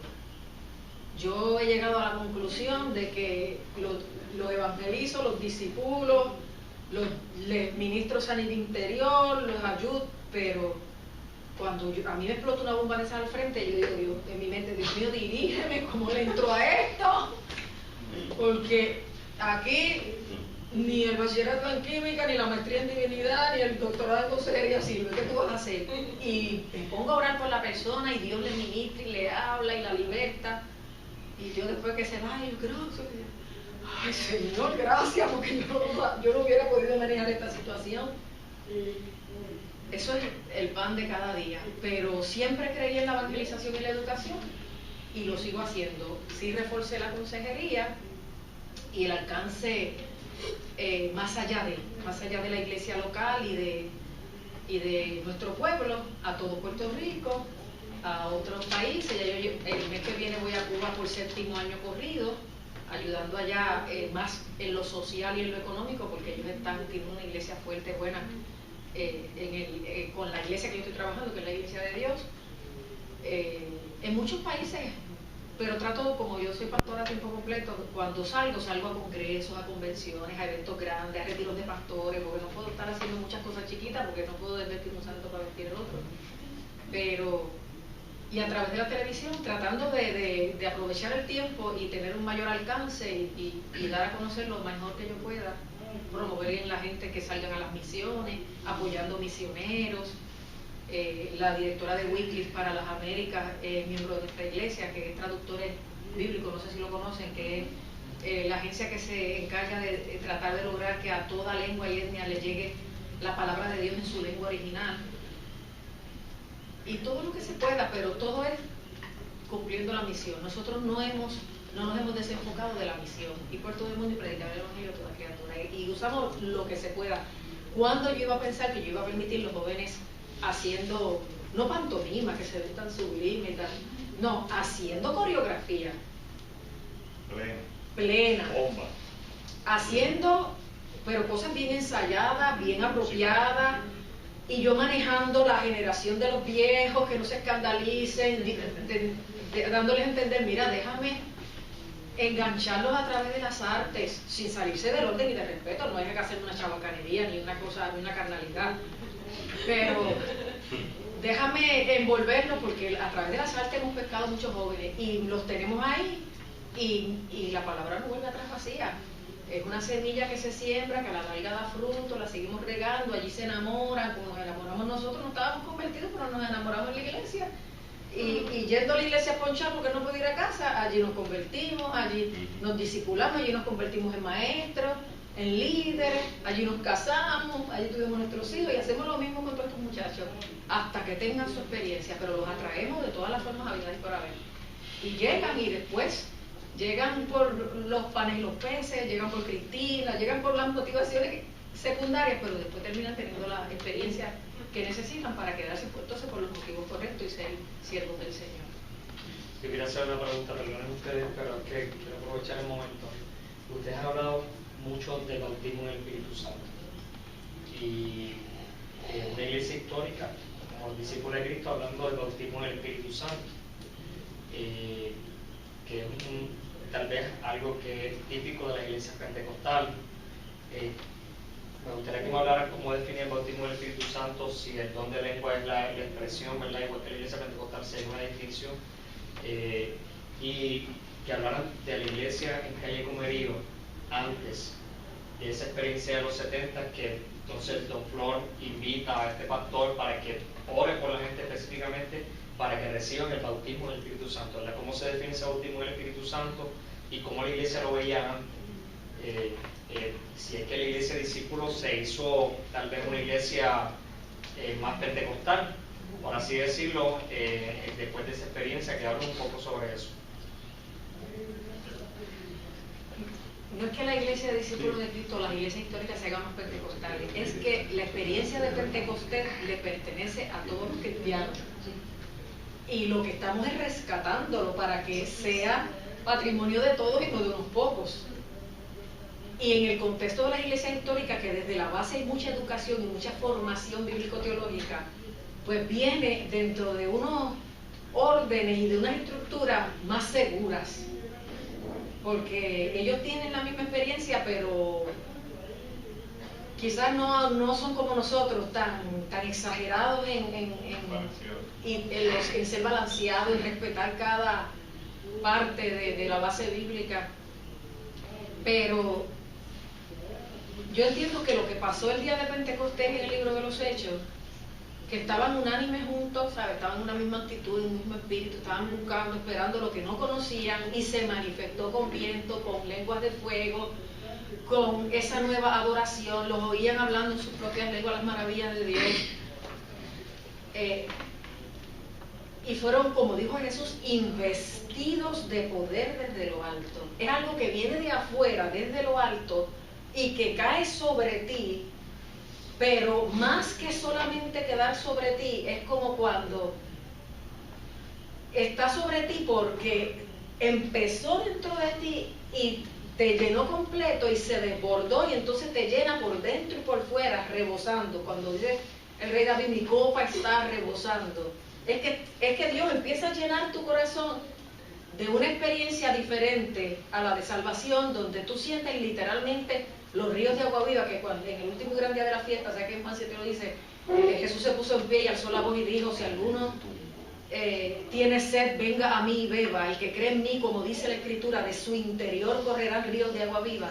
Y esto decía, hablando del Espíritu, que habrían de recibir los que creyesen en él, los que eran cristianos. Así que no era una misma experiencia, los que creyesen en él. Pues ya yo había creído en él hacía tiempo, ya yo era cristiana, pero cuando le digo a Dios, lléname de ti, bautízame con Espíritu Santo y fuego, literalmente yo siento que algo está moviéndose dentro de mí y es positivo y no cabe y sale en alabanza, y la alabanza ya no puedo decir aleluya y gloria a Dios, y vienen otras lenguas y me siento llena, pero me siento cubierta, me siento arropada y me siento envalentonada. Y realmente eso, ríos de agua viva, fuego, poder, pasión, amor, humildad. Y Pedro, cuando se pone en pie, dice, este es el cumplimiento de la profecía de Joel, que en los postreros días derramaría de su espíritu sobre toda carne. Vimos eso en el 74, que era sobre niños, jóvenes, viejos, que hablaban lenguas, que profetizaban, que pasaban todas esas cosas que Pedro citó. Y entonces dice, porque para vosotros es la promesa, y para vuestros hijos, para los que están lejos, para cuantos el Señor nuestro Dios llamare. Y yo estoy como parte de esos hijos que están lejos, que Dios después llamó siglos después. Y yo dije, esto es para todo el mundo, y esto por la misma gracia que recibimos el perdón de pecado, solo por creer y pedir, pues aquí voy. Y realmente, esa noche que yo recibí el bautismo, yo lo único que, como estaba asustada, porque lo pedí tantas veces y no lo recibí, y Crelí estaba al lado mío cuando yo vuelvo al banco, y no quería que, yo lo que decía, algo así, y yo no me atrevía a darle libertad, porque decía, pero esto está hasta ridículo, y yo me callaba. Pero después me fui a casa y empecé sola a tratar de decir aleluya, y ahí fue que vino como borbotones. El primero era como un hilito de agua y después como borbotones. Pero cuando me acuesto, porque nos acostamos ese día como a las 12 de la noche, cuando yo despierto por la mañana, era como si me hubieran cambiado todo. Otra visión de mí, de Dios y de la vida. Fue como aclarar la vista, fue como todo caer en su sitio. Y yo era una estudiante de primer año de universidad, y tanto en la universidad En naturales, como en el seminario, en esa época, todo se me cuestionó, se me combatió, se me trató de refutar, pero todo pasaba como estaba ahí, y era bueno y daba fruto, y no era fanatismo ni estéril, era fructífero y vivencial y constante, y hasta aquí nos ayudaba el Señor. Déjame expandir un poco en la pregunta, en el antes y el después. Sí, y especialmente de la iglesia, que es como digo, ¿sabes cómo era esa iglesia antes? Que ustedes dijeron, la iglesia pasó una experiencia, y cuál es, ¿verdad?, fruto evidente que podamos corroborar. Sí. Mira, cuando viene el avivamiento de los años 30, sí hay una distinción bien clara entre lo que era la experiencia del bautismo del Espíritu Santo, como señal de hablar en lengua, que eso era cosa de pentecostal. Cuando ninguna iglesia histórica hasta ese momento había tenido ese tipo de experiencia, porque no se enseñaba, no se vivía realmente. Es a través, pues, pueden poner nuestro libro, pueden enterarse de cómo suceden las cosas. De hecho, traje copia para regalárselo, okay, así que para que no lo tengan. ¿Todos lo tienen? ¿Todos tienen el libro? Ahora tienen que sacar un copia de la biblioteca. No, ok, pero que no lo tengan, tengo copias para que se puedan llevar. Aunque lo tengan, se lo lleven para que se lo regalen a alguien si ya lo tienen. No hay problema, ya está pago en imprenta, así que no hay problema, lo puedo regalar. Pero el hecho es que las iglesias pentecostales empiezan aquí en 1916, 17. Así que eso es una experiencia que para las iglesias históricas es ajena, inclusive se dice que eso no es de Dios, ¿verdad? No la conocen. Cuando viene la experiencia y cae en Calle Comerío, es la primera iglesia histórica, discípulo de Cristo, que realmente se abre esta experiencia con este tipo de testimonio. La gente del seminario va a Calle Comerío a ver qué está pasando. Todos los líderes conciliares de las denominaciones van a Calle Comerío a tratar de entender qué está sucediendo. Como resultado de eso, pues recibieron mucho la experiencia y se la llevaron a su iglesia. Así que esta experiencia se comienza a compartir en distintas iglesias históricas, pero todavía no es realmente la norma, era más bien la excepción. Pero iglesias bautistas, metodistas, luteranas, episcopales empiezan a recibir esto a raíz de lo que vieron en Calle Comerío en ese momento. Calle Comerío básicamente se transforma la adoración en una iglesia pentecostal, ¿verdad? Para todo lo... Tan es así que los misioneros se oponen a la experiencia. Los misioneros discípulos de Cristo dicen que eso no es de Dios. Y se oponen, tratan de cerrar los templos, intimidan a los pastores, les dicen que tienen que dejar eso. Sin embargo, ellos están convencidos de lo que han vivido, siguen para adelante hasta que al final hay una reconciliación, reconocen lo que hay de Dios en eso, unos excesos que estaban sucediendo se controlan, desaparecen, y de en adelante pues la iglesia empieza a crecer más potente y más poderosa que nunca.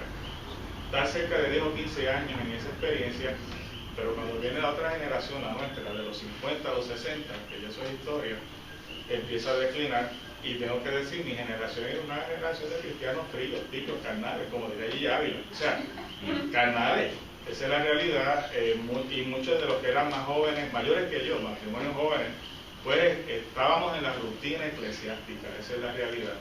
El pastor, y yo era vecino del pastor, vivíamos cerca, hablaba mucho con Don Flor, y nos compartía su preocupación. Él sabía en lo que estábamos nosotros, los jóvenes, el parecito de Marquesina, los paseitos por San Juan, a cada rato nos llamaba capítulo, nos daba 3 galletas en el nombre del Señor, enderécense, pero volvíamos a lo mismo, y realmente la vida de la iglesia, tengo que decir, era una vida en un ambiente carnal, la rutina de la iglesia. Teníamos gente de esa generación que tenían ya sus 60, 70 años orando por nosotros, diciendo, Señor, vuelve a ser como al principio, ¿verdad? Vuelve, rescate a estos muchachos, esta generación. De hecho, cuando se forma la agrupación La Tamburina en 1968, el propósito del pastor era buscar la manera de retener a los jóvenes, porque realmente nosotros estábamos al garete, esa es la realidad. Era tipo señal, ¿conocen los grupos de avivamiento? Iba la gente. Sí. Pues La Tamburina era un grupo cristiano en ese estilo. Luces, música, guitarra, aquello, y para los jóvenes de la iglesia, coreografía, los jóvenes venir, todo eso. Y eso para los jóvenes pues nos gustó, estábamos hablando de intermedios y jóvenes entrando en eso, pero realmente no teníamos una experiencia, lo hacíamos por el fondo de estar allí realmente, y compartir y qué sé yo. Una vez llegue esa experiencia, lo que es el bautismo del Espíritu Santo, la señal de lengua, la manifestación de los dones, lengua, interpretación, profecía, sanidad, milagros, represión, liberación, todo eso, que lo vemos de lo que es la experiencia de bautismo en el Espíritu, todo eso se transforma. Entonces viene la consagración, la búsqueda de Dios, el servicio, el deseo de agradar a Dios, el deseo de trabajar, el deseo de servir, orar, pedir dirección, Señor, ¿qué estudio? ¿Con quién me caso? ¿Hacia dónde voy? ¿Qué tú quieres que yo haga? Y realmente la iglesia se transforma. Esa es la realidad. Y ahí viene entonces el enfoque evangelístico, donde empieza la iglesia a llenarse y mucha gente también a recibir esa experiencia.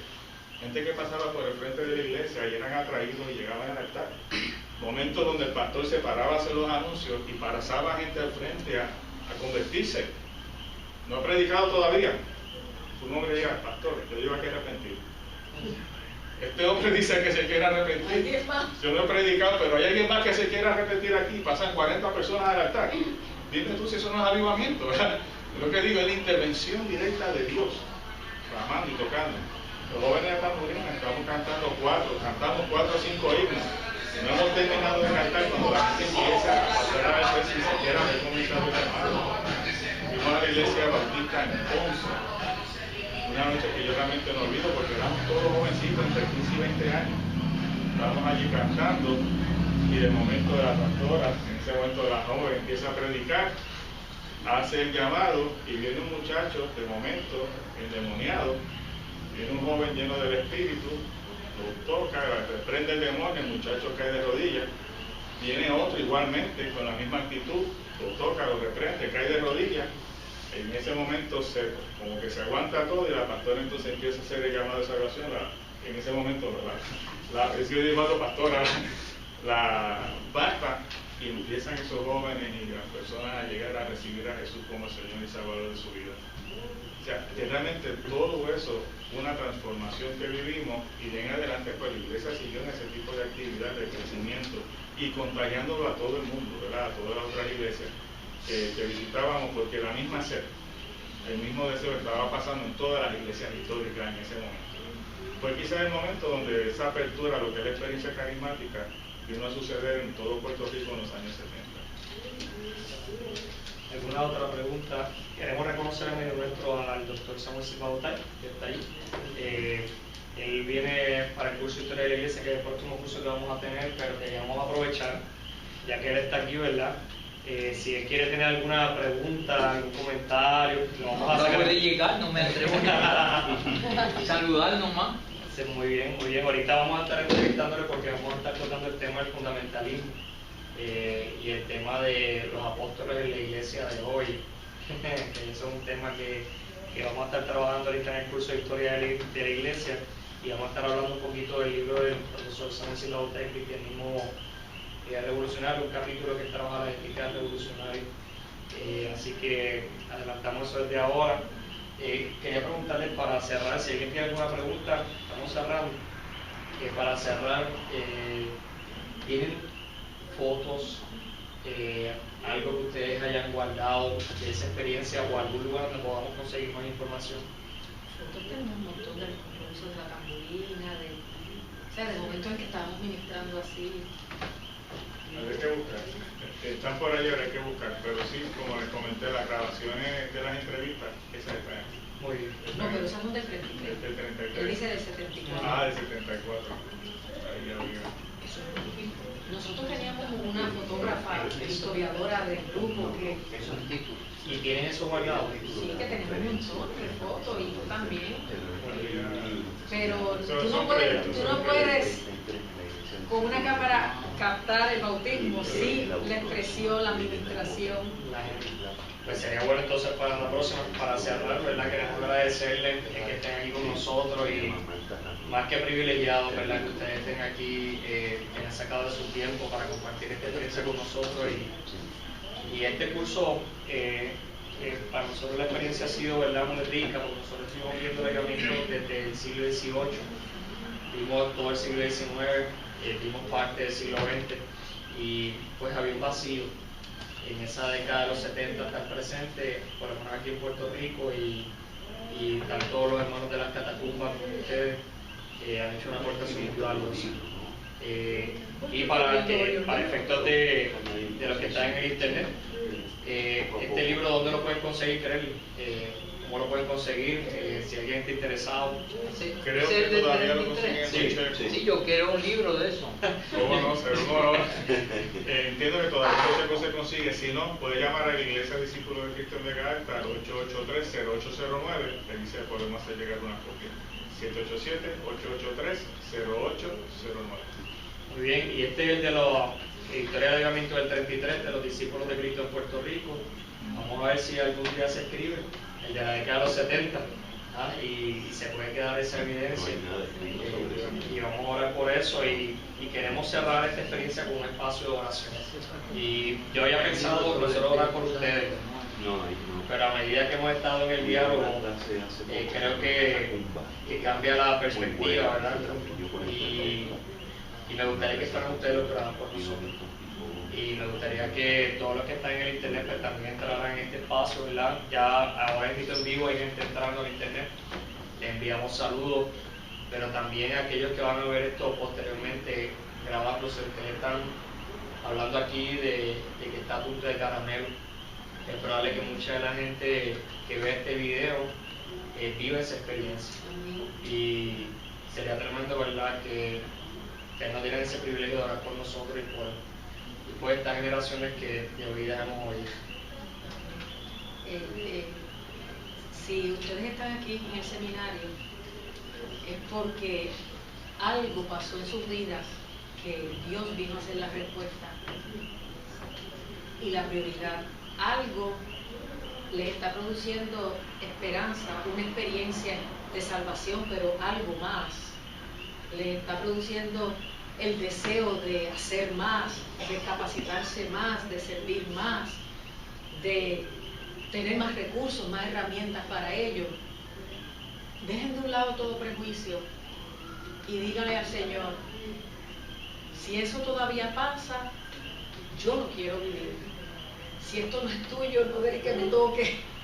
Pero si esto es tuyo, en medio de un tiempo en que hay tanta necesidad de poder espiritual para combatir los poderes espirituales de este siglo, nada mejor que estar lleno del Espíritu Santo de esta manera especial, porque todo el que acepta a Cristo como su Señor y Salvador está sellado por el Espíritu de la promesa, está separado, pero esta experiencia que en tiempos de persecución, en tiempos de apostasía, en tiempos de hueca filosofía, como Pablo le dijo a Timoteo en 2 de Timoteo, en el primer capítulo,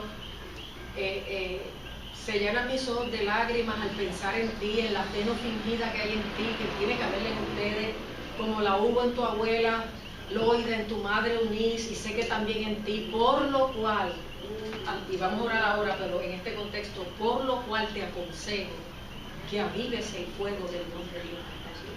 O sea, tú no estás aquí porque dijiste, ay, no hay nada que hacer en la vida, yo quiero ir al seminario y ser pastor o pastora. No, es que hay un don de Dios, que es Cristo mismo, pero hay también un Espíritu Santo queriendo tener libertad para moverse, para actuar, para fluir a través de ti, por lo cual te aconsejo que avives el fuego del don de Dios que está aquí por la imposición de las manos, porque no nos ha dado Dios espíritu de cobardía, sino de poder, de amor y de dominio.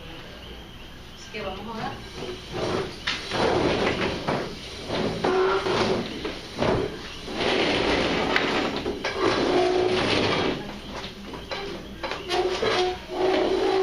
El único requisito que yo escuché una primera vez y que he experimentado personalmente cuando me siento cansada, apagada, deprimida, con dudas, con reservas, porque todos los días somos golpeados por la vida, por las situaciones, me he dado cuenta que no basta orar en mi mente y en mi corazón, que cuando oro en voz alta y alabo en voz alta, porque yo alabo al Señor con mi mente, pero también con mi espíritu, se facilita. Y como la señal típica en el Nuevo Testamento y en los avivamientos que hemos vivido en los 30 y en los 70 ha sido que cuando la persona es llena del Espíritu Santo no solo recibe un gozo y una bendición especial, sino que la adoración cambia de su propio idioma a otro idioma. Si estás orando en voz alta y alabando a Dios en voz alta, es más fácil tú mismo captar, espérate, algo quiere aquí surgir. Y no es que tú lo vas a buscar, eso te va a buscar a ti, pero disponte. Dispón tu cuerpo también, tu alma, tu espíritu a adorar al Señor, a alabar y a dejar que si Él quiere cambie no solo el lenguaje, que a lo que vienes a confirmar que está cambiando el interior, que está llenando el interior. Y déjeme decirle, yo hablo lenguas humanas y angélicas y es extraño porque yo una vez estaba hablando, tenía que ser alemán porque era tan gutural y tan... Yo he hablado chino, lástima que no he tenido un alemán, un chino al lado para que me diga, sí te entiendo, pero yo sé que estoy hablando idiomas humanos, pero por lo general son lenguas angélicas, pero con una unción y con un testimonio del Espíritu de que eso me está edificando, me está fortaleciendo, y que como dice Pablo a los romanos, el Espíritu está intercediendo por mí delante de Dios, porque qué hemos de pedir como conviene no lo sabemos, pero el Espíritu mismo intercede por nosotros con gemidos indecibles. Y un gemido es algo que es una expresión que se exterioriza de una emoción. Así que es aquí o solos en su casa, siéntanse libres de adorar a Dios y darle la oportunidad a Dios de si Él quiere darle la evidencia de la llenura, porque vengan esas lenguas. Así que oramos. Te adoro, Padre. Te alabo y te bendigo, Dios amado, Dios eterno. Es un honor, Señor amado, para mí presentarme delante de ti, a nombre de este grupo de tus hijos, de mis hermanos, de compañeros del ministerio, de gente que como yo te necesitó, te necesita y te necesitará, te ama, quiere servirte y quiere dedicarse a llevar tu nombre, tu palabra y tu esperanza. Padre, perdónanos. Son tantas las maneras en que a veces negamos tu nombre en vez de llevar tu nombre, en que a veces te fallamos y pecamos contra ti y contra nuestro prójimo, que por eso te pedimos perdón de corazón, Padre, y te confesamos una vez más como nuestro Dios, a ti Jesús como nuestro Señor y Salvador. Te damos gracias por esa gracia, ese favor, esa misericordia, esa bondad tuya. Y esta oportunidad de estudiar tu palabra y de escuchar acerca de la experiencia de otros que pueden edificarnos y estimularnos a la fe y a las buenas obras, pero también a la búsqueda intensa de experiencias que no hemos tenido y que eres tú quien dices en tu palabra que podemos tener y que somos candidatos a ellas. Señor, delante de ti estamos.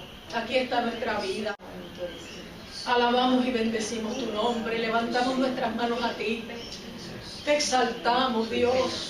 Te glorificamos, te bendecimos y te pedimos, Padre, en el nombre de Jesús, que tú desciendas con fuego y poder desde lo alto, que tú, Padre Santo, llenes la vida de cada uno de estos hombres y mujeres que están aquí y que ríos de agua viva empiecen a moverse en sus entrañas, a llenarles, a volcarse, Padre, a salir, a rebosar con testimonios de gozo, de paz, de poder, Padre Santo, y de manifestaciones de dones que solo tú, porque son dones, puedes dar y regalar a aquellos que creen. Raisa Mabasonda Laya, aleluya,